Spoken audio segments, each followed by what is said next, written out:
To move pictures from your phone to the computer, assuming it's an Android phone, inside the Photos app, select which photo you want to move. Around the screen you should see Share, Edit, Lens, and so on. Select Share.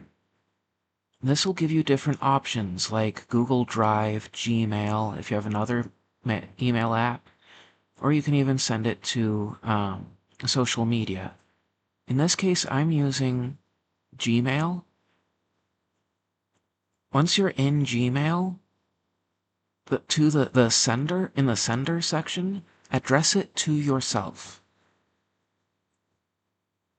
After you send the email, it should show up in your email that you can access off the computer.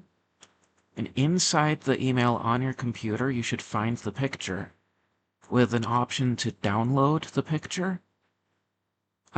Depending on your settings, it might try sending it to a default location, or it might give you the option to direct where it gets saved. I recommend if you select where it gets saved, I recommend you put in a place you know where it's going to be.